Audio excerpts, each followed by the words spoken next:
I can add in there about Gerardo's secret nerdy passion.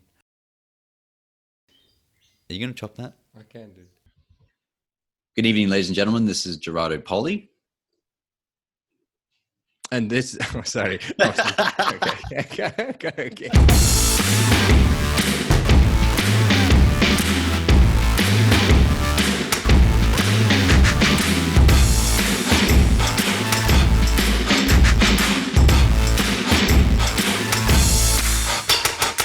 One of the best bits of advice I've ever received was to find good mentors and to learn from them. Trusted people who have already done what you're trying to do now. I've been fortunate throughout my career to have some fantastic mentors to help guide me, but I realized that they'd be hard to find and also hard to commit the time to one. This is why we've gathered some of the best minds from the veterinary world and squeezed them for their wisdom so that you don't have to learn the hard way. With the help of our guests, we flip the veterinary profession on its back and explore its soft underbelly to find the tips, tools, and inspiration that you'll need to build the career that you've always wanted. I'm Gerardo Poli. I'm Hubert Hemstra, and this is the Vet Vault.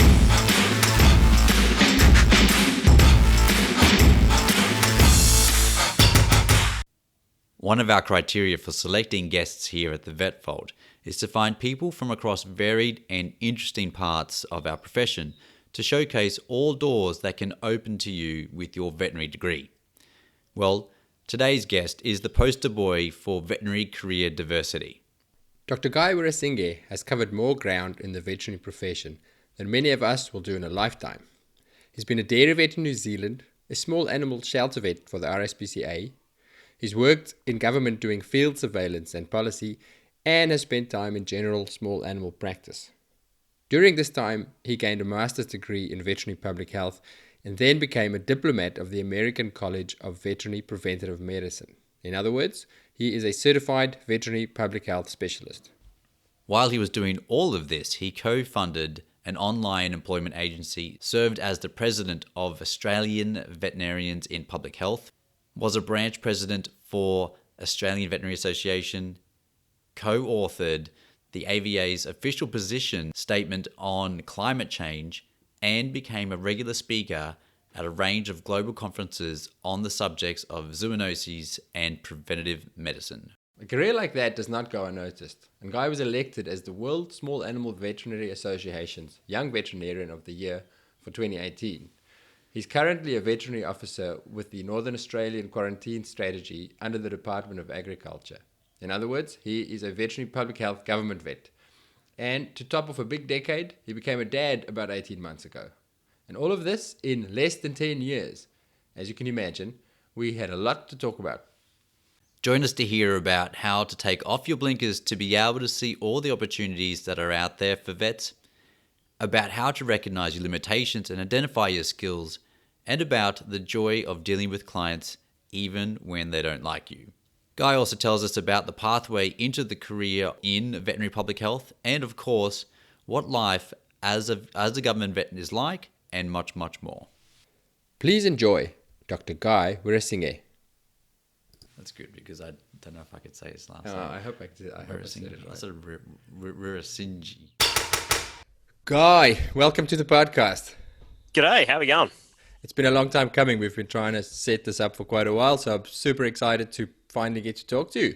Yeah, it's trying to get the bloody planets aligned at the right time for us to have this chat.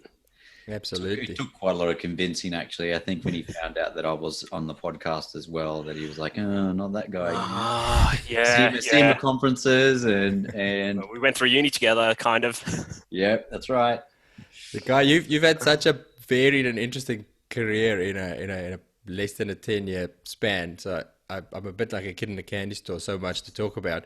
Don't really know where to start, but I'll pick up with something from one of your previous lives. When I Googled your name in researching for this podcast, I came across a picture of you in sharing quite an intimate moment with a goat, with a beautiful white goat.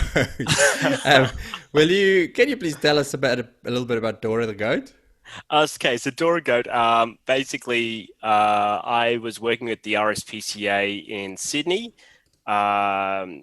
Short preamble to that was that I graduated, went to New Zealand, did like mixed practice or mostly dairy, and then came to New South Wales to Sydney, and I swore that I'd never work in a busy hospital. I'm not hospital material, and suddenly I land in like the biggest hospital in Australia, I think at that time, at the RSPCA, and then so I was everyone's large animal vet, and then one day we were working, and then there's this get on the phone, and then the inspector's saying we're bringing in a goat that's got an arrow sticking out of it. And I'm like, cool, we'll jump into that. Wow. And suddenly they bring in this goat, and they go, oh, by the way, she's pregnant. And I'm like, cool. So how are we going to do this? Sorry, was this a feral goat or a pet goat? This was a pet goat. Oh, jeez. And so someone had pretty much was illegally trying to poach someone's pet goat. And so this animal was, I guess, relinquished to the RSPCA by the former owner and brought to us. And I'm like, all right, well, I'll give this a go. So we intubated the goat, put it on the table, and then I did surgery and removed the arrow. It pretty much went through the scapula, missed the vertebrae by about maybe a couple of centimeters, and then was rubbing against the other side of the scapula. Oh, I could just feel that. I don't know. I can almost just feel that. Yeah, and I mean, like, admittedly, and like even when I was in small animal practice, I would always tell people like, give me a scalpel and everyone loses money. But at that point I was like, you know what, I'm going in for the surgery. And so pretty much did that surgery and like pretty proud of that work. And then she recovered, and a month later she gave birth.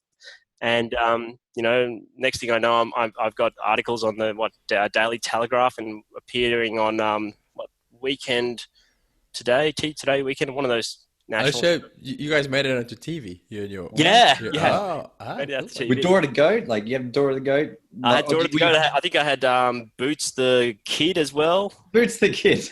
Yes. I would be awesome as Billy the Kid. Like I know, but that's Dora and Boots, and there you go. I think that fits into that Dora the Explorer thing. Okay, then watch that show. No, you should. I'm very familiar with Dora and Dora the Explorer. Did you know there's a live action film coming up of that? Oh, really? Yeah, it somehow came up on one of my feeds, and I was just like, oh, okay, cool, that's a thing. I'll go down off on a tangent here about this. We might delete this out. So Gerardo, the show is about Dora, who's a young girl, she's 7 or 8 or so, who goes around the world rescuing animals, but in helicopters and jet skis, and her cousin is also an animal rescuer. What's his name? Diego. And I sat there watching with my kids going, who pays for this shit? People do though.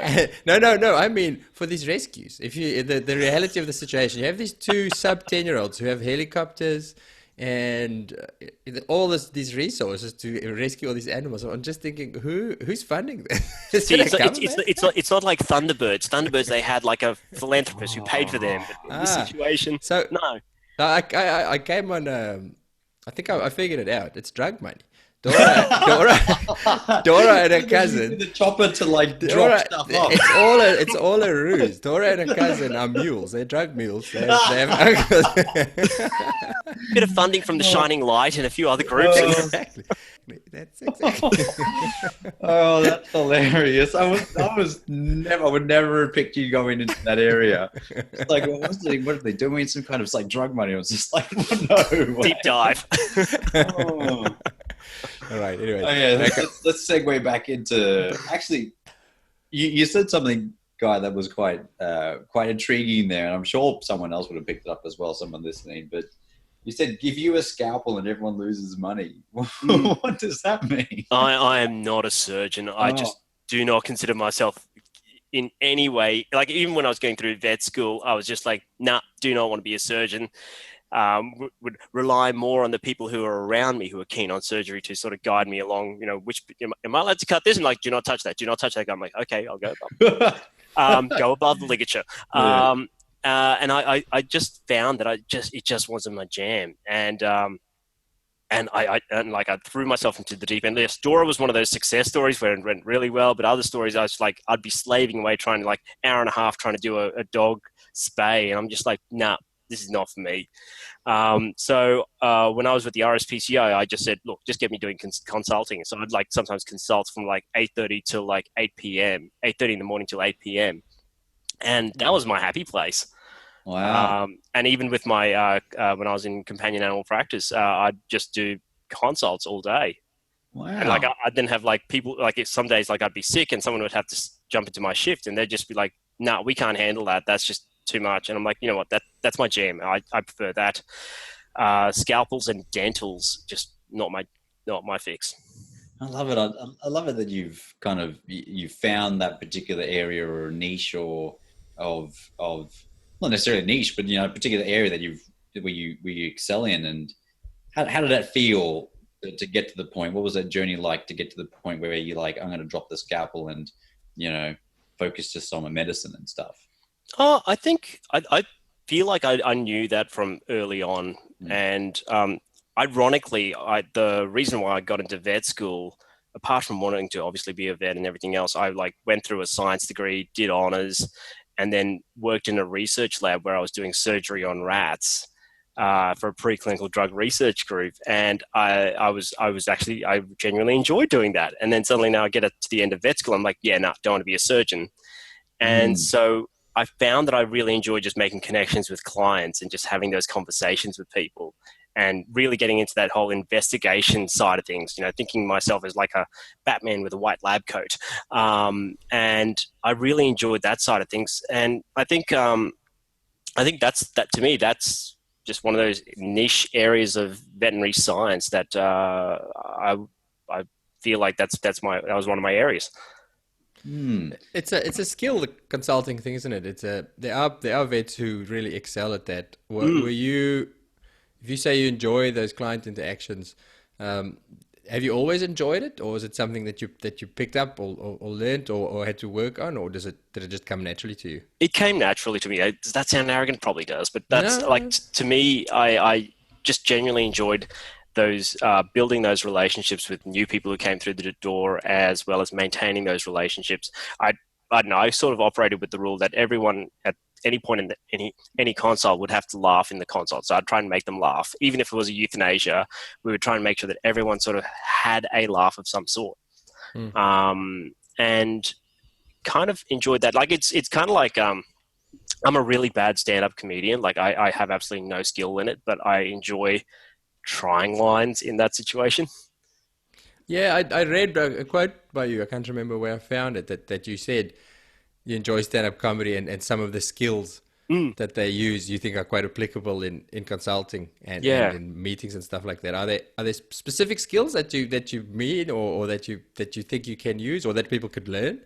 I think have a few like have lines that sort of come naturally to you, Uh-huh. uh, but at the same time, just read your audience. Like you obviously can't drop the dick and ball jokes to a grandma over there, but you can certainly you can identify what makes her laugh and then try and work with that. Same thing with someone who just comes in and is rough as guts. You can certainly identify what they find humorous, and obviously, if the teeth to tat ratio is the wrong way around, you don't want to drop the racist jokes because that then goes down a very dark path. But just Yeah, trying to think then of a time when a racist joke actually is good in a is context. no, appropriate. never, never. But my goodness, it is amazing. Just I don't know why. Maybe because I am a brown doctor. Yeah. I just have these people who come in and then they think, oh, it's okay to like be casually racist about another race. And I'm like, yeah, that's not cool. Not in 2019 or 2018 then. Yeah. Um, but yeah, like I had like one client tell me, oh, at least you're one of the good ones. And I'm like, Oh, Is that actually so? That's quite an interesting question, and maybe that might segue a little bit into that. But is that something you struggled with, or are you okay with that, and you can deflect it? You just kind of like, yeah, okay, that hits me, that goes through me. I'm all cool with that. Or did that take a little while for you to kind of? and how frequently do you experience it? Like, is it? Mm, I would like to think that we've moved beyond it in 2019, but do you still get stuff like that? oh, look, it's really, really rare. And it Okay. depends on where you're practicing. So like when I was in Sydney, once every 6 months, you'd get some sort of casual comment. You're like, well, that's a bit strange. When I was working in the Sunshine Coast, where I was part of the less than 2%ers, certainly that increased a little bit more. And you kind of just get. I think I just sort of rolled with it. I mean, I grew up in Mackay. I don't know if you're familiar with what Mackay represents. No, it's like central Queensland. I was very much part of the less than 1%ers in that school, and growing up there, and you sort of learn to have the whole water off a duck's back. And to anything that's sort of said. I mean, admittedly, I have copped my fair share of racism. People have spat at me and told me to go back to where I came from and all of that. But you kind of go, that all comes from a position of ignorance. And you kind of have to just realize, I feel like it's almost my role is to just show that we have more similarities than differences. Yeah, and you were obviously born and bred in Australia by the same. No. I was born in Sri Lanka and migrated to Australia in '86. Oh, really? So I was about 4 years old then. Okay. Yeah, but you're a hell of a lot more Australian than I am. Yeah, but it's funny. Like it's just you come up with. I've seen or heard some people say some really strange things, and just like. And maybe it's because they feel like they can say it in the consult room because there's no one else watching, and they feel like, he seems approachable. We can say whatever we want to say. It's kind of like that ABC show or SBS, things you can't ask or things you can't say, things you wish you could say. Yeah, as you said, I'd like to think that it's probably more ignorance as to what's acceptable and what's not, rather than. I'd like to think so, rather than trying to be hurtful or. And you know what? I think this is a reflection of who you are and how you come across, right? If to put a positive spin on this, if you're the kind of person that people can actually have those open conversations with, then the person you must be in the consult room must be a person that they trust and be able to build rapport really quickly with. For them to have those quite frank comments. It means that you must be able to do that really rapidly. And I think it's also just being able to identify what the best way to diffuse a situation is. I remember having a client in the waiting room. It was a weekend. I was the only vet on consults, and I think I ducked my head out the door, just going, we're just running 5 minutes late, blah blah blah. And then this older man who was with his wife was saying, I do not want to go see that vet, that type of vet, or something like along those lines. And the nurse is just like, he's the only one, so you're stuck with him. And so, I found, and they came and told me, just going, by the way, he sounded a bit racist, just heads up. And I'm just like, all right, cool. So didn't make an issue of it, just tried to find out what his issues were, and just trying to, in terms of his pet, showed I cared about. I was there for his pet. I'm not there to try and address what his ignorant beliefs were or biases were, and to me it was just more about addressing what his pet was. I think it all ended pretty well, but it was just one of those things that you can have your hackles up in the lead up to a consult, and it could just really taint it, or you can just try and just go, okay, how do I make the best of the situation? Yeah, and it goes for other situations as well, because there are all those situations in consults where the nurse will say, oh, that client's really angry about this happened last time, or they weren't happy with the service of the other vet, or and again it depends how you approach that makes a big difference, because if you go in there going, oh well, I'm going to show them you're going to mess with us, we were right, it never goes well. Whereas if you go in there saying, okay, well, that's a challenge that I'd like to try and fix, let's see if I can turn the situation around, goes a hell of a lot further. Do you approach it with in a way, kind of deliberate ignorance, or just approach it with like a complete focus on delivering the best for the client and their pet? So you kind of like, I'm coming into this room, I'm stepping in this room, I know that the client's upset, or I know that they have this particular belief about me. I'm going to focus on actually what I can do and what I can control.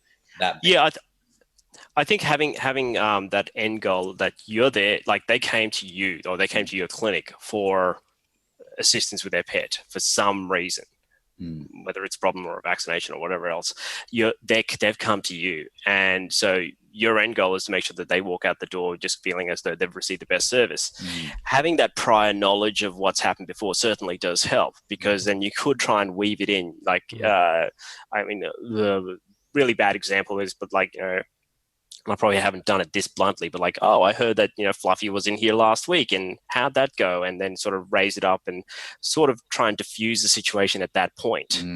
Don't try and say, oh, look, you were wrong about this, because everyone loves being told they're wrong. Yeah, exactly. But you can sort of address it in that situation. And maybe with the tincture of time, they might have cooled down and can sort of have a bit of perspective on it all.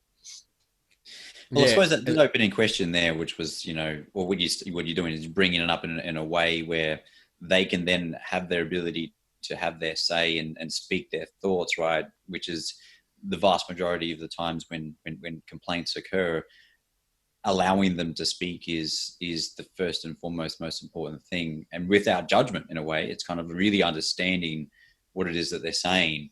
And then from there, you can move forward if need be. Sometimes things need to be done. Sometimes they've just said their piece, it's off their chest, and they're okay. I feel like part of it may also come from just the nature of how we are running veterinary practice itself. Is like, if you do these short and punchy consults, you don't get the time to address the issues that are raised up that may not be directly related to the pet's health at that very point, but it might be something that's of historic nature. I mean, I know I had a really bad reputation at the RSPCA and even at Green Cross, where I would have really long consults, but it's because I would often be trying to like talk through with issues with clients and making sure that they really understood it. Like, one of my favorite or biggest frustrations is whenever I identify their pet's got a heart murmur, and I will just go, oh yeah, your pet's got a grade 3 heart murmur. Do you know what that is? And they're like, oh yeah, the vet's mentioned it's had it last time. And it's like, okay, but do you know really what that means? And they're like, no. Okay. So I love having whiteboards, and I'll get the whiteboard out and I'll draw the heart and I'll draw the valves and everything else. And I'll just go, this is what's going on. And this is when things go really pear-shaped. Yeah.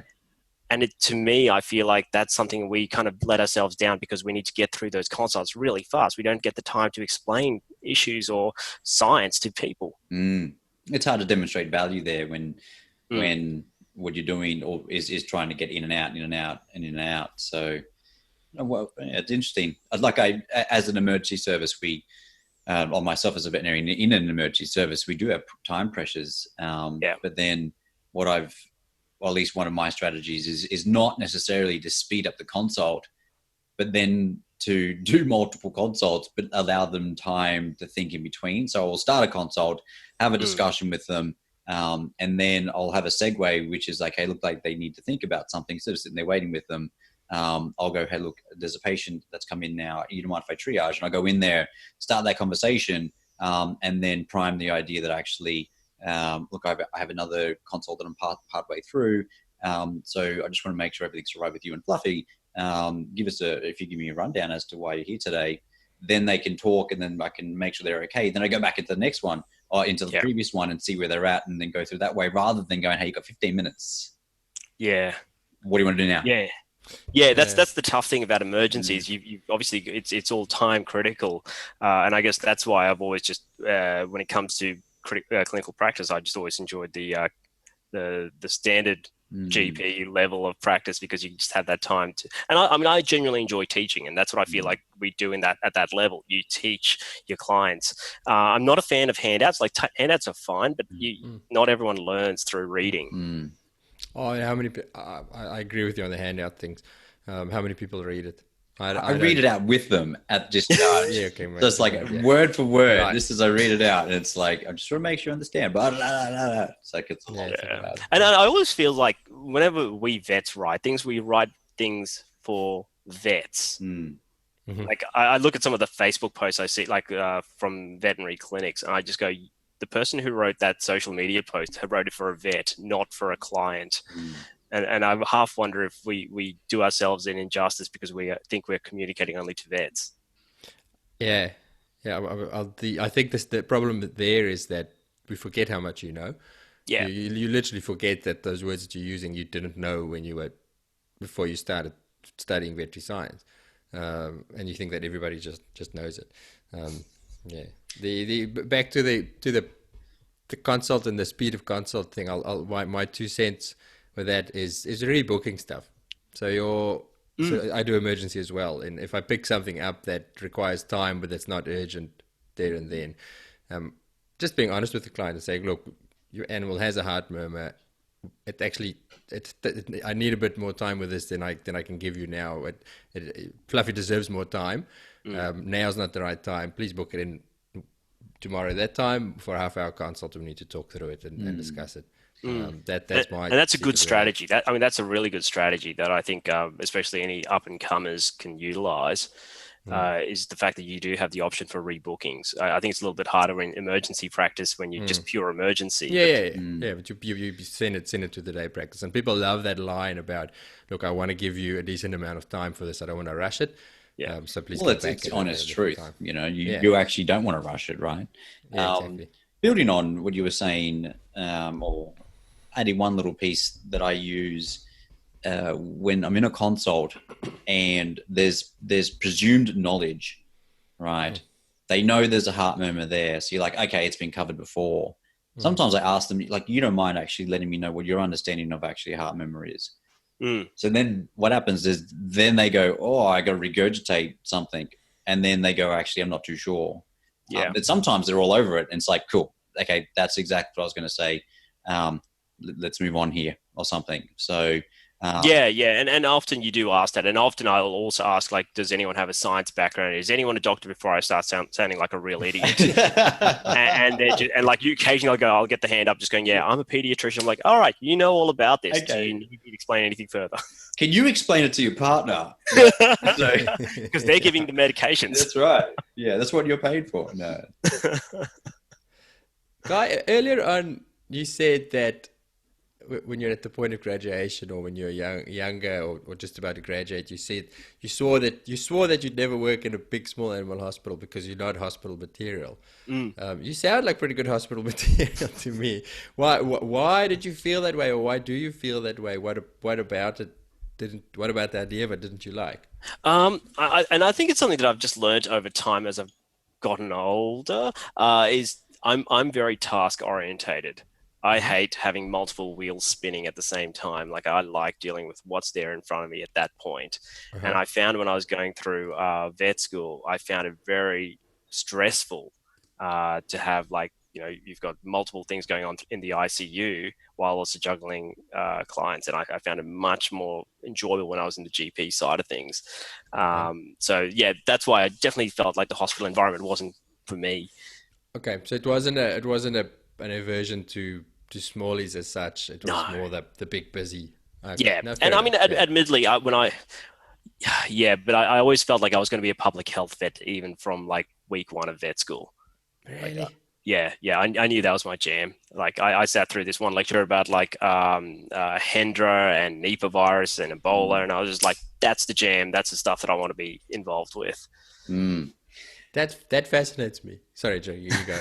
No, because when we went through uni, it became quite apparent that your interests were in that kind of field, in that particular area, and as Hubert said, it's not something that I was particularly engaged. No, right? No. And I struggled with epidemiology and public health and so forth, and I saw the I saw the applications, I saw the importance of it, but I was just like, nah, give me something. I want to be the Batman with the lab coat on and go sort some shit out, go save some lives. But the impact that a epidemiologist could have, or the impact that a veterinarian in the public health arena or sector can be way more dramatic than actually being on the ground, seeing patient after patient every 15 minutes. Yeah, that's it. And I mean, I definitely pursued that interest or passion up as far as I could go. because I even in companion animal practice, I found like I was fine with dealing with the individual cases, but I was like, why are we constantly seeing the same kind of cases, and how do we try and address it at a higher level? So like say with tick cases, yeah, we get a ton of paralysis tick cases coming through, but at a higher level, then maybe we need to be improving how we communicate about tick prevention. Not selling product, just talking about why we recommend it, and then also going, well, what are the ways that people can sort of identify the reason why they need to be knowing about tick paralysis and the prevention. So I found when I was in one of my clinics, I asked for like about 3 or 4 years worth of data of all the tick paralysis cases, and I asked for what are the street addresses and suburbs, and then I identified my 3 or 4 hotspot suburbs. And so every time I had a client come along and just go, yeah, I'm from this particular suburb, I'm like, you do realize, like, and what are you giving for tick prevention? Nothing. You do realize that's in my top 4 of tick paralysis cases suburbs. And they're like, oh, I didn't know that. We've lived there for all our lives. And I was like, yeah, you think you're bulletproof until you're shot. So why not get all over it? I just find that having that sort of broad scale approach can really help sell your message, but then hopefully also address the things that are easily preventable. I was going to say, I love your way of thinking. That's really good. Where's that from? I'm going to skip back. Did you do something before vet science or why do you think this? Why do you think this way, and the rest of us don't? The rest of us just. I don't know. Like I guess I went through uni. I started uni doing a Bachelor of Science degree at UQ, and then doing the typical student thing. I tacked on an arts degree, and so I've got like majors in biomedical science with honors in pharmacology, and majors in psychology and film and television. So really broad kind of pre-vet education. But then, like, because I worked in that preclinical drug research field for a couple of years, to me, I started playing with a lot of data and like looking at how does all that data fit into, I guess, drug design at that time. But then I realized that was sort of ingrained in how my brain was working. Yeah. That when I was going through vet school, I was like, yeah, that's cool. We're dealing with all these individual cases, but then what can we do to prevent those cases from occurring in the first place? Yeah, not how my brain works, actually. No, it's different strokes to make the world, right? No, but it's funny. I'll think that way about other things sometimes, not specifically work, but funny when it comes to work, I don't. Sometimes the thought will cross my mind. It'll go, yeah, so stupid that we. So I'll go, somebody needs to figure this shit out, and then I'll just carry on with my day. It's Guy's got to figure it out. But I do think that every team, or at least large teams, should have someone who's a little bit data savvy or is keen on that whole preventive health approach, and then they can help frame up messaging and communication approaches. Yeah, totally. We have quite a large team of veterinarians, and in our leadership team, actually, I utilize particular people or all the veterinarians based on their kind of inclination and skill set. So my personality type, I'm a driver, so I will create, implement, push, and then get the balls rolling. But then I'm done. I'm like, okay, if anyone wants to kind of finish off with that, you go for that. Yeah. But I'm on the next thing. So, but what I've realized is actually, and it's something we've just kind of labeled, and that's you got to find your contrarian. And essentially, there are vets that I go to now where it's like, hey, this is my idea. It's amazing. You'll love it. But I think I need your advice on it. How's it going to impact the team? Actually, and then really get them to sort of drill down and pull out all the problems with it, so I can at least address it, so that when I do present it to the team, it's a much more rounded, more thoughtful process. But it is utilizing other people, and it's really helpful when you do have people who are different and do bring something else to the table. So. Guy, talk us about your work. I know it's just very recently changed. When I started researching you, you were doing some public health work and some small animal work. What do you do? What's your average work week like? What do you actually do for a living? So now I'm officially employed full-time with the Department of Agriculture and Water Resources. So I'm a Commonwealth veterinarian. And pretty much, so I work under the branch of NARCS, so Northern Australian Quarantine Strategy. We pretty much look after that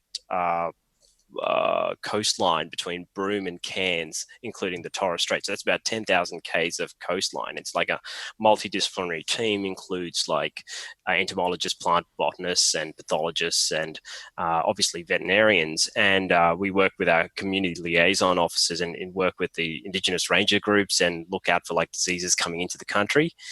So a lot of our work is about unregulated pathways of exotic animal diseases and plant diseases coming into the country that we don't want here. So obviously foot and mouth disease is one of those ones. Rabies is a big one. I find the rabies thing a fascinating thing because we've got to talk to Indigenous communities about rabies. But how do you talk to a community that has never encountered a rabid dog before? So like a lot of the literature that's out there is all about rabies communication in countries where they all know about it. But then how do you talk about it in layman's terms in a manner that is going to provides, I guess, some sense of keep an eye out for these cases, because rabies is slowly, very, very slowly making its way through Indonesia. And we know that it could come on a foreign fishing vessel, like a dog, which is preclinical, jumps ship, and then enter into Australia. And then suddenly people go, oh, we've got some angry dogs around here, some crazy dogs. And then how do you get that messaging out there? Just going, don't try and hold the dog, give us a call. We will come and assist and try and work out if this is truly rabies or not. Gosh, rabies. Okay, well, there's a couple of things. My mind just got blown there. It's like rabies is slowly making its way through Indonesia. I'm like, holy shit, that's not far away from Australia. I mean, admittedly, the last time it made an eastward progression was back in 2011, and so we haven't really heard too much. But it's about having that awareness and knowing how far it's progressing, because obviously people are getting these animals, putting them on their boats, moving on. You put a dog on your boat for both protection, as a gift. Sometimes if you get stranded, that's food. Like all of those things. So the pathway is there. And some of these dogs look healthy, and then it's that incubation period plays in, and then suddenly you've got a rabid dog. There was a girl in America, I think, pretty sure it was America, who was in Egypt, picked up this puppy, took it back to America, ended up being a rabid dog because it was in that incubation period. So you're like, whoa, what's going on, right? Wow. Yeah. It sounds like fascinating work. How long have you been at this job for now? I've been into it for about 9 months. Oh, you have? Okay. Yeah. So I'm the policy vet. So my job is to mostly look at the data that's coming out, report it out for our national reporting purposes, and then find ways where we can still stay current with the science that's out there. So, I mean, a lot of my work these days, day to day, is writing up policy, or even just getting the data that's out there, whether it's from our team or other teams, plugging it into various software management programs or database management programs, and then pumping out pretty maps. Like, because I find that people love maps. People like, if you're talking to an audience that's non-science or don't have that degree of science that we have as vets, you need to find what is the easiest visual tool that you have to convince your stakeholders.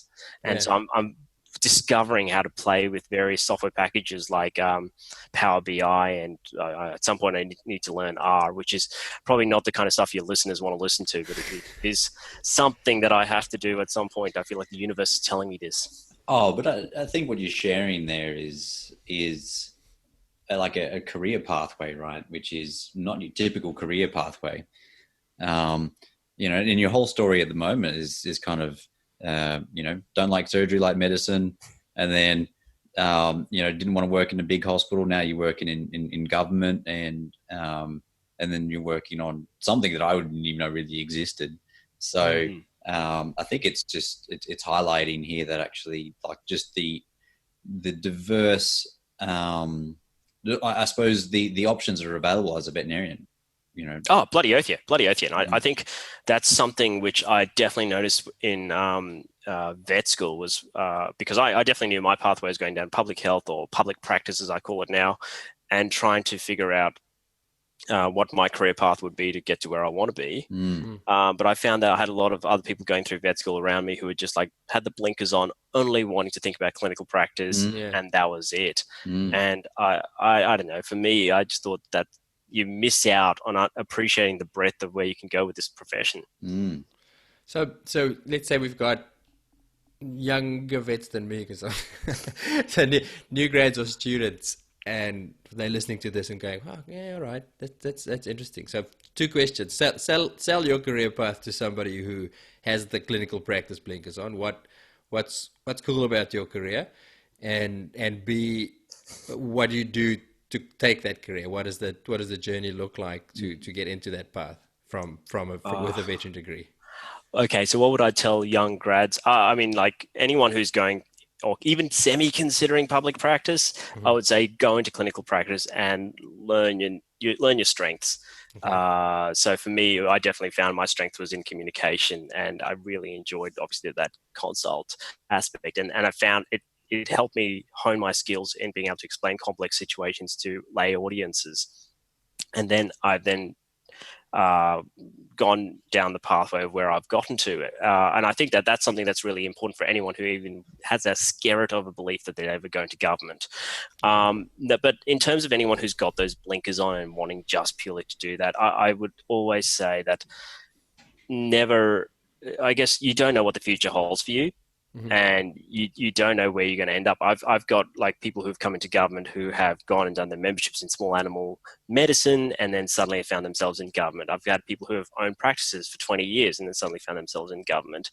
But then you've got a lot of younger vets as well, sort of like me. I don't consider myself a young vet, sort of, who have just dedicated their career path towards getting to where they are. So we've recently got a new chapter, or exhumed a chapter, the public health chapter, that's in the Australian and New Zealand College of Veterinary Sciences.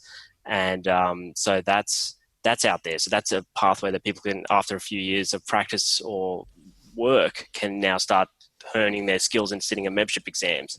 I personally found an alternative pathway where I did a master's in veterinary public health and then went and did my American boards in veterinary preventive medicine in America, because I was just pretty keen to just be in this role. Wow. Or like, I was really passionate about this field of veterinary science. So now I'm board certified as of 2017. That's You're the only one in Australia, aren't you? No. There's a couple out there. I thought you're the only one. I thought I was too, and then I discovered the department had someone who boarded the year before me. However, she was working for the Food and Agricultural Organization (FAO) at the time, and then she's just recently come back to Australia. So what's Batman's plan to take her out? No, she's an ally. and she's actually a lot more epi focused, while I'm very much more public health focused. So I'm really keen about zoonoses and I guess communication strategies around what to do. But in terms of young and up and comers, I would say learn to apply the very, very basic skills you learnt in vet school in the clinic that you're at. Remember what I was talking about with that paralysis tick case? Those cases, I would just look at the data that we had and then find what is going to be of worth to our clients, and try and work out how do you present that data in a way that's going to be interesting to them. So I find I really enjoy heat maps, do up a couple of heat maps, and then just go and just have that there and then point at it where the client lived and just go, you're right in that red spot. Yeah. Right. Is there anywhere? Sorry, I'm quickly. Is there anywhere where people can go and look into it if people are curious, like your Facebook pages or social media, or so we have a Facebook group called the Australian Veterinarians in Public Health. It is an offshoot of the AVA Special Interest Group. I would recommend people to also join the AVA Special Interest Group, AVPH. That would be a good stepping ground. I'm also a co-director of a group called Veterinary Careers.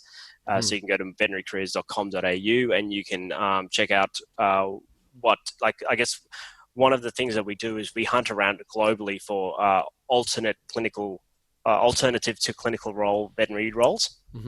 Sorry, that didn't come out right, but you know what I mean. The so roles, non-clinical.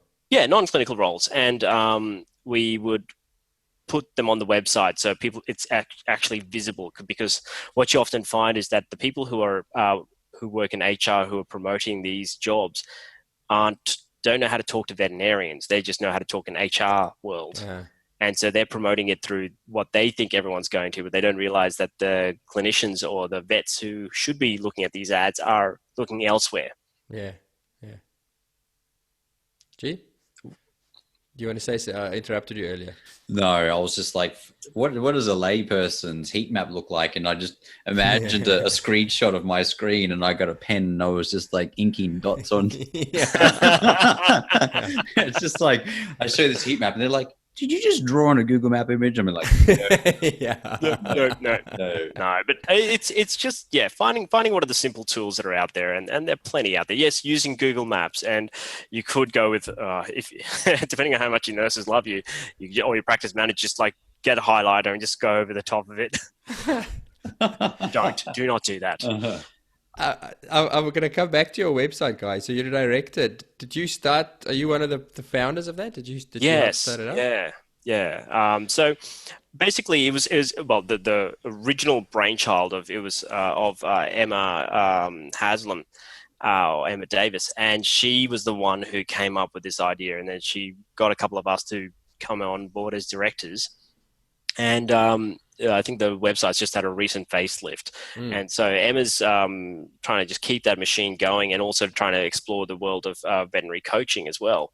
Because there's probably as you guys probably all have discussed in the past, there's a need for people to sort of guide their careers, and coaching is one of those pathways to do it.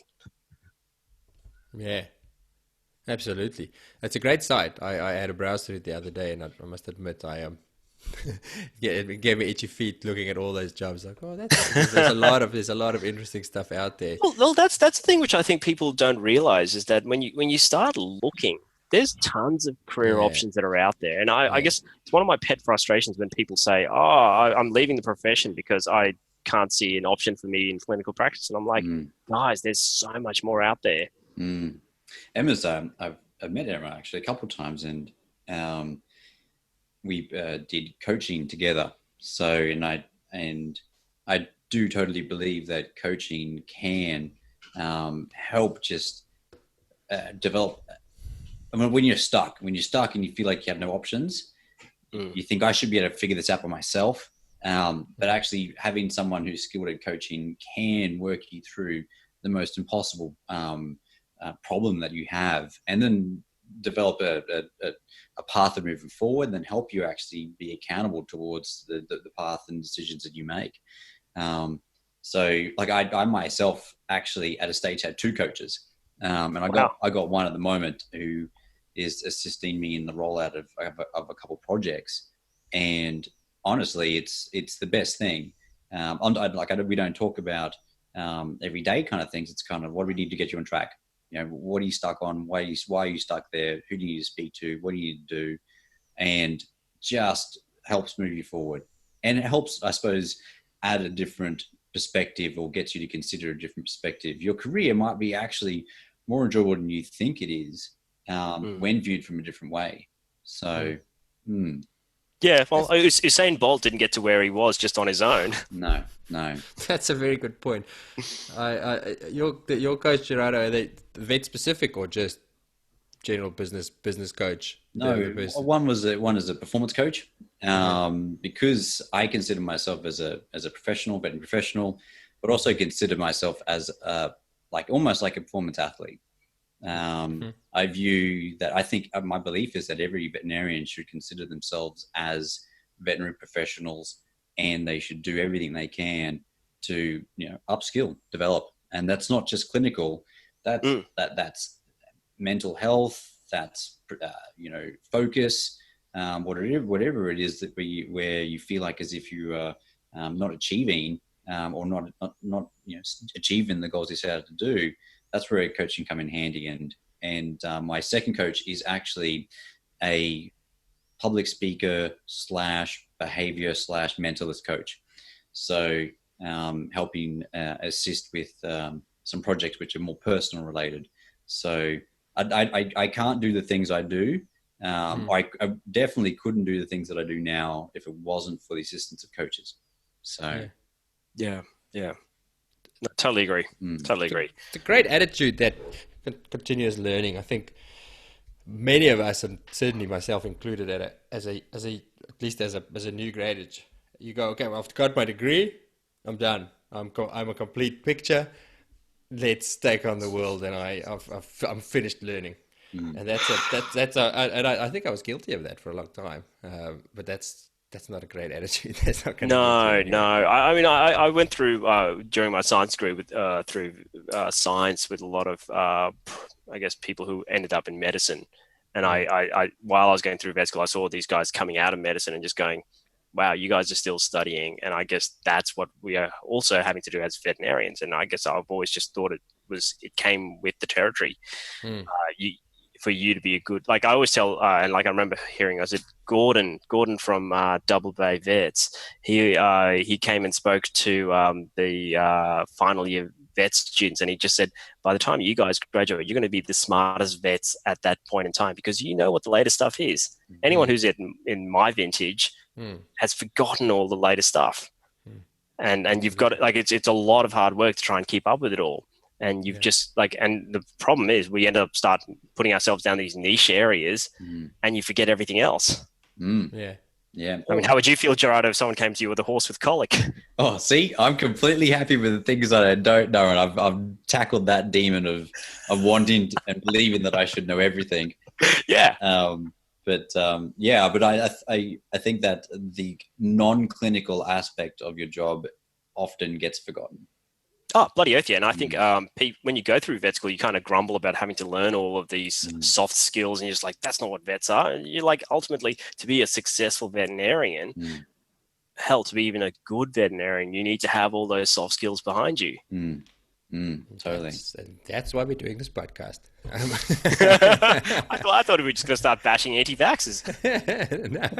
we could get there. We'll get there. So we talked a little bit before we started recording. So up until recently, you were still doing small animal clinical practice as well, Guy, but not anymore with your current job. Yes. Right? Yeah. And I guess the sweet irony of that is I won that Hills WSAVA Next Generation Small Animal Vet Award around the same time. And I sort of almost felt like that whole imposter syndrome over my shoulder, just going, what are you doing? Why are you taking this award when you are slowly drifting away into government land? I guess why I am now full-time government and not doing any more small animal practice is pretty much what I've got a 14-month-old son, and trying to juggle government work as well as parenting and trying to be a supportive husband, trying to then throw in what could be called a hobby now is doing the small animal side of things. Like I genuinely enjoy doing it. But at the same time, it's probably taking away that time that I could be being dad. Yeah. So I'm happy to take a break from doing small animal practice for a little while. My wife's just about to start studying for her fellowships in emergency medicine in humans. And so she's, for the next 18 months, she's going to be pretty damn busy. So I'm going to have to take up that mental load a little bit more. Wow. Yes. It's a challenge. I must admit, when I was reading about you and all the stuff you do, so small animal work plus Veterinary Public Health plus this plus the director at a website and then and he has a baby. I was like, oh, there goes my excuse, because my excuse normally all our guests so far, when I deal with Gerardo, my excuse is always, but they don't have kids. Things slow down. It all slows down, and I wasn't expecting that. Oh, really? You weren't? Yeah, no. But like literally everyone would say, your life's going to change. In fact, a few people chose a few choice, 4-letter words at the same time. Yes. to just say, you're screwed now. And it's true. And like, you know what? I'm happy to, just to drop a few of those things off. I used to be very, very involved in the AVA. Now I just maintain my membership and just still sit on a couple of committees, but I'm not going to like used to run conferences and stuff, and now, and like my last conference was in November, and I was just sort of fatigued out, just going, I just can't do this. So how old did you say your son is now? 14 months. So at least you're getting proper sleep again, or not quite yet? Well, yeah, I thought we were until last night, and then he was very much crying and screaming at about 11 o'clock in the night. So he came and slept in our bed, and so obviously sleep was an optional extra last night. Yep. Are they like little like pets? You know, when you have a pet in the bed, you don't want to upset the pet, so you're sleeping in some contorted kind of like this, right. Weird dance position, and then you're just like, I don't want to wake him. And then you're busting to go for a piss, and then you don't want to get out of bed because it might wake them up. Exactly. When my wife coughed, I was just like daring daggers at her, just going, "Why are you coughing? He's sleeping." But it's one of our friends describes it aptly. It's like, and this is the first time Elliot slept in our bed for like ever. So like it feels like forever. And it's like sleeping with a drunk octopus. There's hands and butts everywhere, and you're just wiggling around, and you're just like, okay, this is it. This is parenting. Yes. So my only advice. So I've got a third at the moment. We've got a. Oh wow. Stupid is as stupid as they say. So I've got an 8-month-old. Is the number 3 at the moment. My only advice would be a spare bed somewhere else in the house for either yourself or your wife, so that because 2 people can sleep in a bed fine, 3 people not so much. So one of the adults leaves, and then one adult stays. And Sel, like you guys are emergency vets, Sel's an emergency doctor, so she does stupid hours, and so she will need that spare bed too. Yeah, no, it's a lifesaver for me at least. Yeah, so no, parenting's great. It's just been this insane kind of like you can be really, really good at one thing, and then suddenly this little creature comes along, and you're just like, I know absolutely nothing about how to keep you alive, and you're kind of like, you know, I mean, I'm okay with like handling medical cases that come through the door, but with pets, but when it's human, I'm just like, no, I'm in the dark. Absolutely, and especially with the. Awareness, the soft skills side of it, if you want to call it that, the sleep training, and when they, why are they so unhappy, why they so bad. I struggled my firstborn. I try to approach it like a case. So I was convinced I can diagnose it, and if I can diagnose it, I can fix it. And it drove me absolutely nuts, because you can't. You think you've got it, you get in control of it, and then things go to pieces again. With this one, by the third one, I was like, I don't give a shit. It's one day. One day he'll sleep again. I don't know what's wrong with him, but I can't fix it. One day he'll sleep again. Yeah. just begrudgingly accept that's the future. Just the way it is. I have no comments there. Like that's fine, man. That's fine. You just laugh it up. You just live life. You enjoy your sleep. I do. I do get phone calls in the middle of the night at 2 a.m. where I have to offer clinical advice over the phone, staring at pictures of slides and videos of ultrasound. So, but having said that, I do like that. So, but G, have you got any questions? No, actually, I've asked all my questions. No, I've got heaps more. Guy, let us know if you're running out of time. G. Yeah, no, I'm good. I think my wife comes home at 11, so I've got an hour and a half to kill. So yeah. Okay, cool. I've got a wine. There's sort of a theme to your career so far. Well, not a theme, but certainly there's a lot of diversification, or there was. Was that a decision to do that, or is that just the way it worked out to get where you wanted to be? No, I think I just enjoyed the diversity. I did not envisage there was probably a little bit of strategy in terms of getting to where I want to be in terms of vet public health. But doing all the other stuff was just stuff that kept my my brain trying to reach out and look at other things and explore other things, and never think that anything is ever going to be static in life. So that's why I still kept on doing small animal practice. And I have to admit, I just genuinely enjoy doing medical consults. Like it's just so much fun. And then learning how to get involved in directorship roles and looking after a website and doing all of those things, that had to like help me push my brain in a totally different direction. And that's come into like being really handy when in government work as well. Like we've got all these websites coming along and databases being developed, and I'm like, I sort of know that language speaking. We've got IT people here, and I can sort of drop a few words that they might recognize, and it makes me sound like I'm not a complete noob. That really helps because the world's not just made of vets. Yeah. Surprisingly. You mentioned before that you're still on a couple of boards with regards to the AVA and just on committees. Yeah, committees, but also I think I asked this question of Paula, but also quite interested to see how you answer it as well. And it's something that I've tackled and still tackle, but it's kind of stepping into a particular area or stepping onto I suppose something like a committee or a board, and dealing with the internal chatter, which is the imposter syndrome. Do I know enough to be here? There are some important people on this sitting around this table here. Should I even speak up? Or like, what can I contribute to the kind of caliber of people that are sitting around me? Have you tackled that, or is that something that you'd kind of been okay with, or how did you cope with the situation?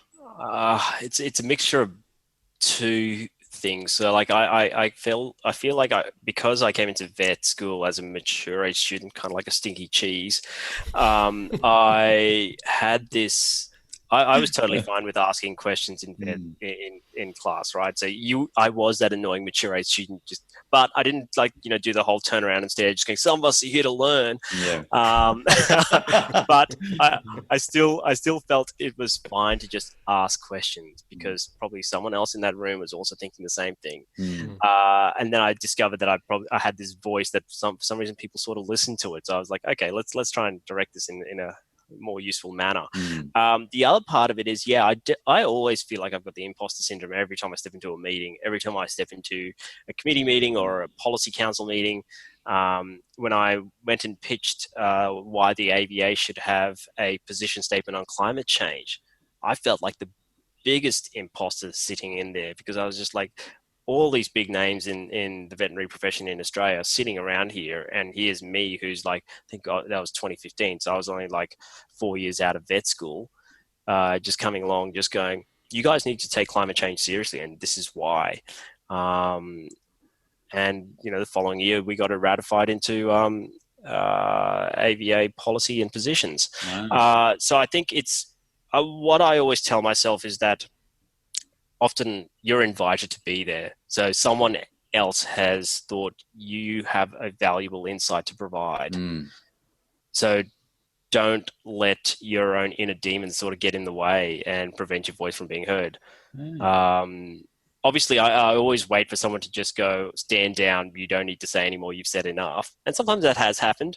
But at least having a voice and being able to say something is really, really important. And I feel like it's a privilege to be always be given that opportunity, and always recommend anyone to just jump to any of the committees that are out there. I love it how you said that. It was just that you forget that actually people see something in you and you've demonstrated something that they've seen as valuable when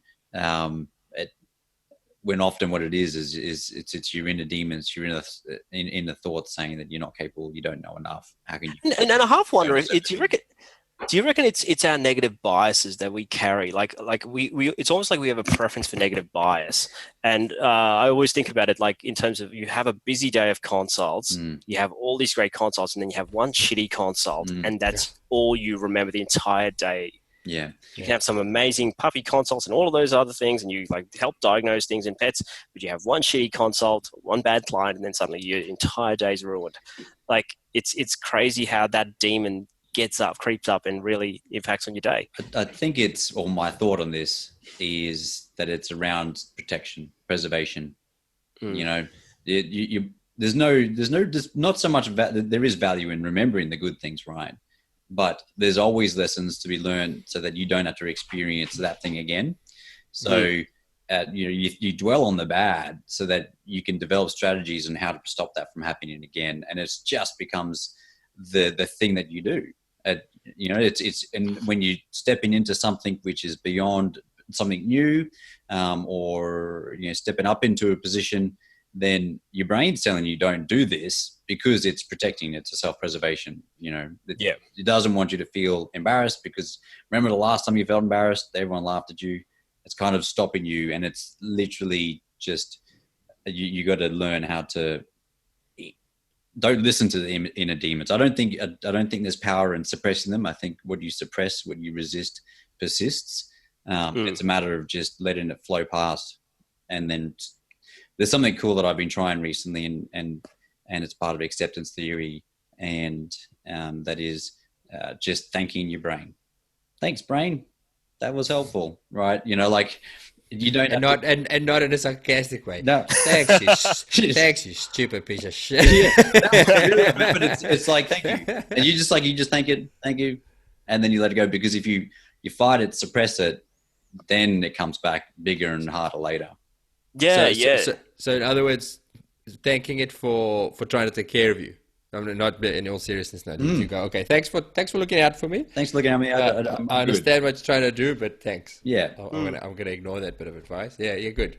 There's a Buddhist philosophy around demons and how they're actually considered teachers. If you sort of reframe your demons as there's lessons to be learned out of you, and that's exactly what you're talking about, Gerardo. It's just that if you can reframe how you look at bad encounters or toxic events, and just go, okay, what could I have done better? How can I have avoided that or prevented that from happening? Once again, this is my preventive brain going, okay, if this keeps on happening on a regular basis, what are you doing wrong to make that happen? But having that time to reflect is also critical. And that requires just stepping away from the vet practice. I remember my old practice, we used to have a vet. She would, at lunchtime, would just get out of the clinic for a whole hour and just go to the beach or whatever else. And that was her way of just sort of switching that side of things, not talking just vetty stuff. And I feel like that's a really healthy way to sort of live life. What you said earlier, Guy, about that, how the negative things stick and you don't notice the positive things. I have a strategy on that at the end of a shift. So especially with night shift, you're exhausted anyway, so I'm over emotional. I'm close to tears regardless of what happened the night before. But if I have that feeling of, that was really tough, that was, client shouted at me, or we lost a patient that I feel I shouldn't have lost, and you have that down, depressed feeling, I'll sit in the car before I drive home, and it's not, you say you need time, you literally need 5 minutes, and just think about the night and mentally go through the things I've seen and done. And so I'll start with those negative ones and evaluate them, as you say. Look at, okay, so what actually happened there? Was it partially my fault? Could I have done something better? What could I do better next time? No? Okay, move on from it. Yes, learn from it. And then go through, but remember that dog, that one that we saved, or that really lovely client who was so grateful. And then inevitably it'll be 9-1, positive to negative. Yeah. And by the end of that thought process, it'll be, actually, there was a great shift. I'm just remembering my mind's jumping to the negative ones. But I actually had a fabulous shift. I'm going to go home. What was it? There's some sort of statistic, and it's probably a really bad pop psychology thing about the really successful or happy people in higher positions often keep gratitude diaries. Like they reflect on things that made them happy through the day. Yeah. And if you do that on a daily basis, apparently you are going to be a much happier person. I think there is actual evidence behind that. Yeah, absolutely. I don't do it, but I've heard that often. Gerardo's just showing it on the camera. Good. Cool. And does it work for you, Gerardo? Oh, yeah, totally. It's part of, it's a performance thing, really. It's, no performer, as you said, Usain Bolt, he doesn't just rely on random occurrences and thoughts to make things happen. Like, he adds a structure to his day. He adds a structure to his thoughts. He has a structure to everything. And yeah, highly successful, high performing people have structures. They have diaries. They have prompts. So I have a diary, and it prompts me to think about, like, what is my key message today? How can I be today that can bring value to someone else? Who is a person that I can reach out to and thank and show appreciation to? what is the person that I want to be today? And then you have the night time, and that's reflection upon what was a moment you cherished in the day. And like as a coach to yourself, what would you do better today? So, and going through that process, and it's hard to make it happen because it takes about 10 minutes in the morning, 10 minutes at night. But I totally believe it makes a difference, and it's been one of the things that have actually helped me become more professional. We talked about this before, but the struggle that I had was the person that I was in the hospital as a veterinarian was a joker, a person who used to joke all the time and say inappropriate things because it's funny, and then like it was just I was really well liked, and had like a great relationships. But then when I transitioned into management and then into directorship and to business ownership, there are things that and I had to intentionally over the last 2 years change the way that I was in a more professional in a more professional manner. And I needed a structure to that. Yeah. Yeah. And have you still been able to maintain elements of who you were prior? Totally. Like, that's why it's still a process, because I still make jokes and still play pranks. But there are certain areas where I don't go. So yeah. It's just one of those things. Like I've always been meaning to do like getting public speaking coaching, but one of my big fears is that it would ruin my style, which is rather chaotic in its own kind of way. But I think, as you said, we're professional. So if you want to be a professional in public speaking or any other thing, you need to have that structure and then work out which rules you can bend. Totally. Fantastic. Right, it's probably time to start wrapping up, guys. Gerardo, have we got time for two of the quick questions? Go for it. Yeah. All right, Guy. Books. Are you a reader? Yes, I am. What am I reading? Yeah. What do I need to read? What should I add to what do we all need to add to our reading list this year? Oh, look, I don't think anyone's going to be surprised when I say that I'm a big science fiction and fantasy nerd.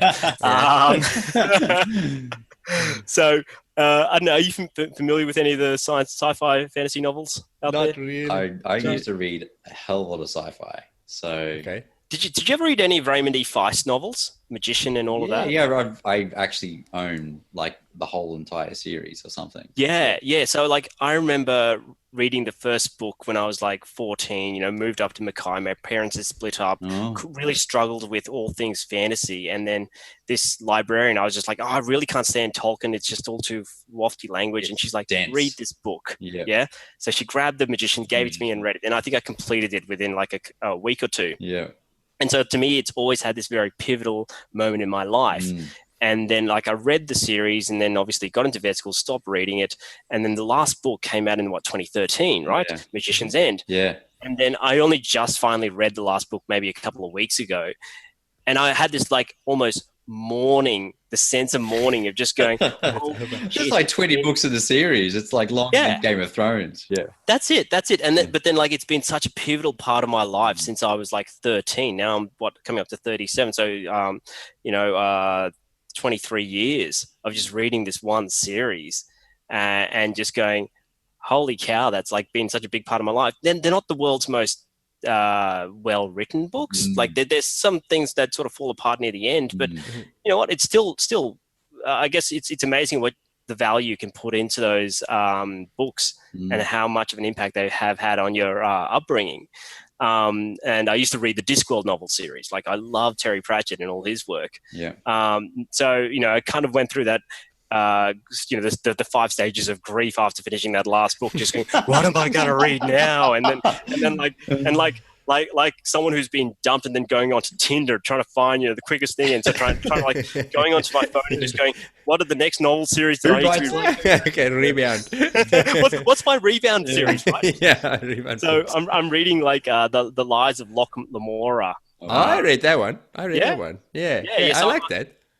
So I've started it. I'm about a third of the way through. I'm enjoying it. It is quite good. I think I heard of that on another podcast actually as a book recommendation. And I thought, because I don't read fantasy, I should give it a try. I did enjoy it. But is there a follow up to that yet? Which like the Lies of Loch-Namora? Did they? No idea. I think there are. Right? When I finished it, I was really keen to do the next one, and then it was still in the pipeline. It wasn't out yet, so I should actually look again. I'm just going to check my iBooks and see whether there has been another one that's come out. But yeah, no. So that's, and like I think I've downloaded a couple of other fantasy novel series just to sort of pick up something different. When you bring up fantasy novels. Because I had fond memories when I was a child reading fantasy novels as well. David Eddings. Yes. Throne was the first fantasy novel I ever read. But Alex and I and Rob, the business partners, we did the Kokoda Challenge, which is a 96-kilometer trail run. And we trained for like 9 months beforehand, and we used to run close to, like on peak weeks, we would do 80 Ks a week. And that was a lot of time running, like a lot. And I went through and I listened to all of David Eddings all over again, all of like both series, and then also Raymond D. Feist all over again. And now when I think of fantasy, all I can experience is pain and running and sore feet and blisters. That's right. And so... Yeah, I haven't picked up a fantasy novel since. Hey, Hugh, so there are 2 other books out there that have come out, The Red Seas, Under Red Skies, and The Republic of Thieves. Ooh, all right. The other book that I finished, it was literally my rebound after the Magician series, it's called The Magicians by Lev Grossman. That's so close. Magician.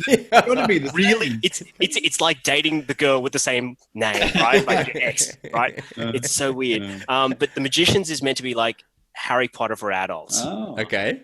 But it ends up being like if the Narnia series was set in real world. Oh. Okay, cool. It's okay. Worth the read? Oh, it's look, I churned through it pretty quickly. The first book, and it's okay. It's not bad. Once again, I was still mourning, but I still said, let's get through this. Now I'm just onto Lies of Loch-Namora. Yeah, nice. I should actually look at that. Thanks for that. That's going to be my next one. All right, and then the last one, we always finish with this question. So you're at a congress somewhere because you're the small animal vet of the world's best small animal vet or whatever. They choose you to speak at a congress, and you're now drinking that wine. You have, and you've got most of the world's veterinary new graduates in front of you. And you've got a couple of minutes, 2 minutes, to give them one bit of advice. What's your advice? Oh, good grief! I think. One thing, I could talk to them about antimicrobial resistance and why I'm passionate about it. But if I could talk to new graduates, because I know that 85% of them are all going to be clinical practitioners, I would tell them, get good at euthanasias. Like, treat it like an art and find your style for it. I remember doing my first euthanasia and having to tell someone we had to put their dog down. And I was just like this almost semi-blubbering mess and not knowing exactly what to say. And then this vet who I worked with, she just said, look, go out the back, write down exactly what you want to be saying, and then sort of recite it and then practice it and then use that at the next time you're doing a euthanasia. So have a down pat of exactly what you're going to be saying and then what you want to finish up with. And to me, that really helped because I don't know about you guys, but for me, the usually the only time whenever you start getting gifts is when you euthanize someone's pet. Mm-hmm. And if you do a good euthanasia, I feel like that's what people remember you for. I remember living in New Zealand and having little old ladies coming up to me just going, I hear you're really good at killing cats. And I'm just like, cool. Yeah, look, if that's what you're going to remember me by, so be it.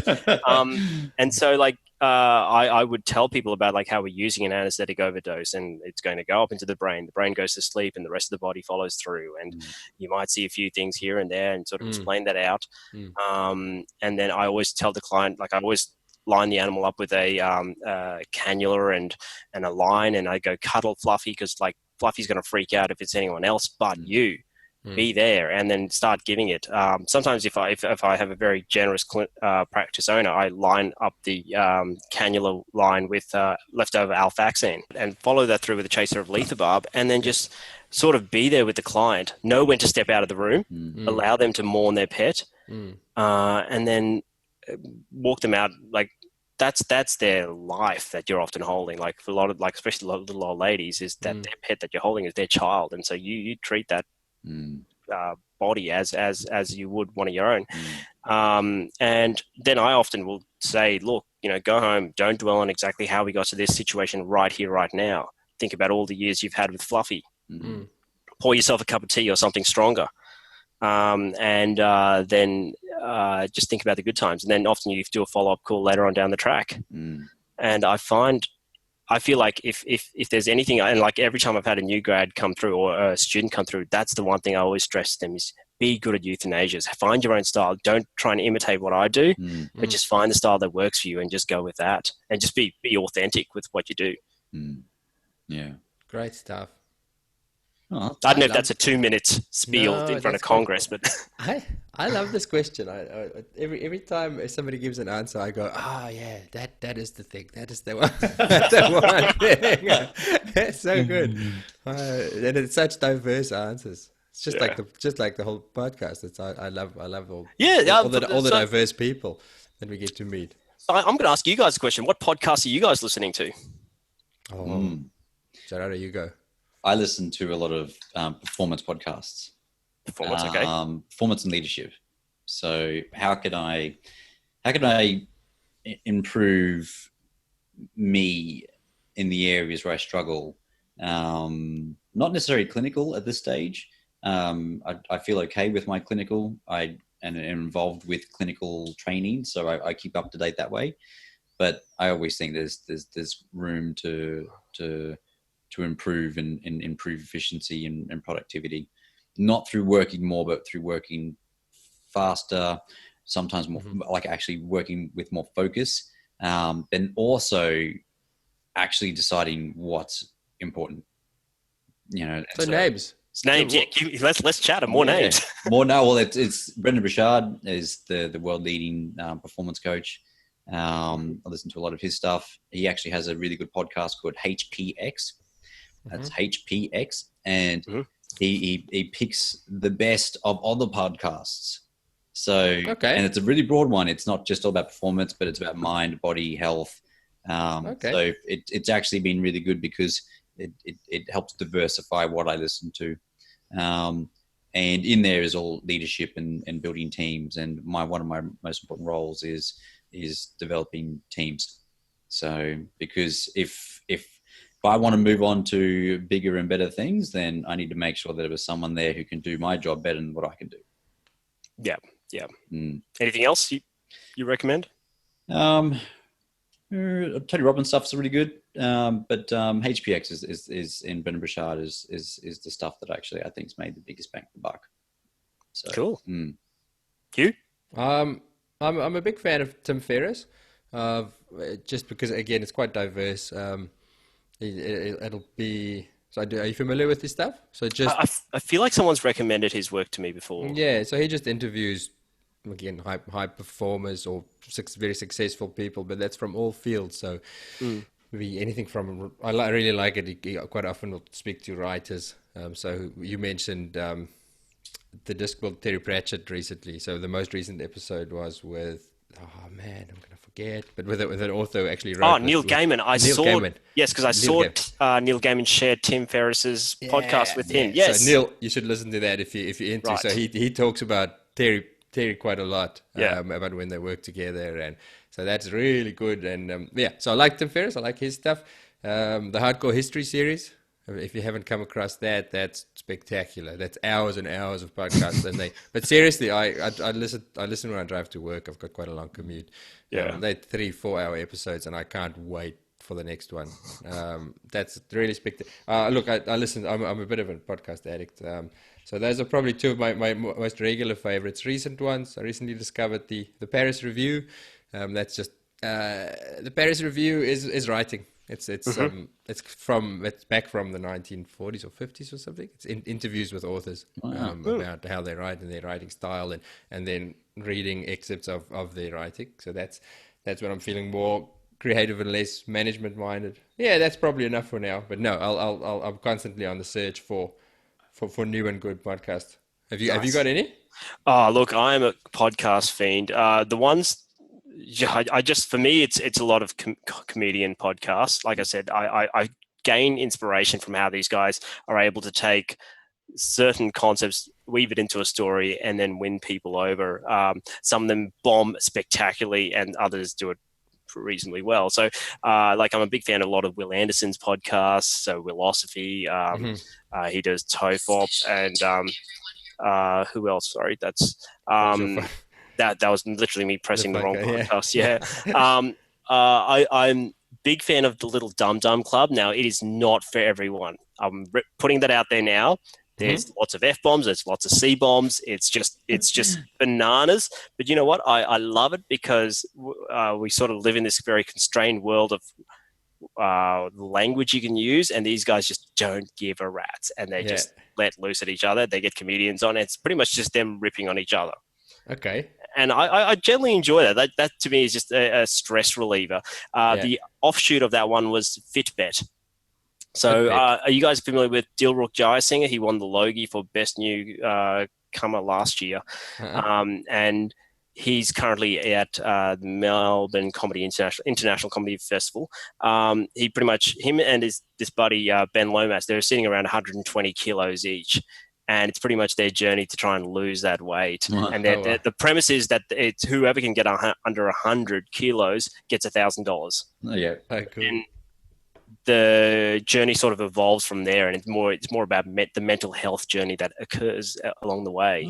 Oh, that's cool. Yeah, really recommend that. That's brilliant. All right. Once again, something you probably don't want to listen to in front of kids. Okay. No.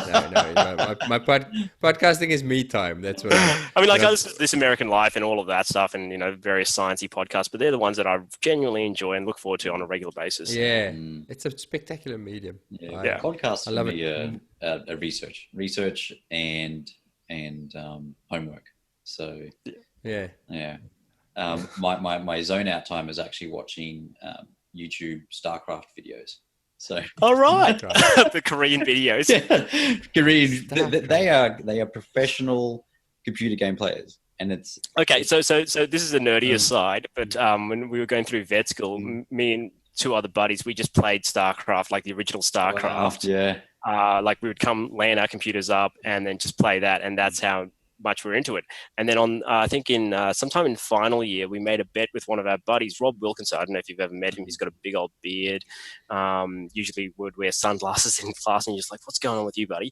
But he was one of my housemates, and we made a bet with him that he to play against one of our mates in StarCraft, and if he lost, he would shave off his beard. Oh yeah.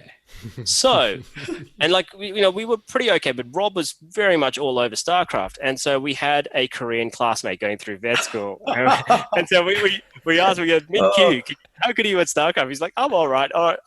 Come and sub in as Jimmy. And so Jimmy was playing from his house, and then Rob's just like, what the fuck is going on here? And it's like, there's Zerg coming around the front center. That's the best. Smashed. And so he had to like shave his beard off, and then like at final dinner, we put the photo of Min-Q playing, like coming up on the montage, and so like was like, Rob, check that out. He's like, what? And like, yes, it's very nerdy, but that's what got us through vet school. When I was in fourth year, when I was part of the UKVSA and president and studying and so forth, I got this was actually my segue out of playing computer games. I played WoW, World of Warcraft. Oh yeah. I got a couple characters up to level 60. My GPA for that whole entire year dropped one whole GPA. You don't want to blame it on UKVSA. You're going to blame it on WoW. I'm going to blame it on WoW. And I'm surprised I passed that year. But then at the end, I actually gave up gaming like as much as I used to play. And I now what it is I live vicariously through professional StarCraft players. Fair enough. Yeah. I just don't have the time for that anymore. I think that's something that definitely I gave up while trying to juggle everything else pre-child. Now that Elliot's come along, I'm just like, no chance. No chance. Soon enough, your battle with video games will be keeping Elliot off the computer games with the iPad. I think we'll play StarCraft with him. Okay. Oh, well, all right, thank you very much for jumping on. That was heaps of fun. Thank you. It is heaps of fun. I No, can't wait thanks for catch up having again. me. How could someone who's like into public health and epi be worthwhile in this situation? But it's just fun shooting it. No, it was a But lot you're of the world's best small animal vet, officially. I'm last. He year's still vet. is. He still is. Yes, no, I haven't seen the new one, so in my mind, it's still you, right? All right, guys, have a great night.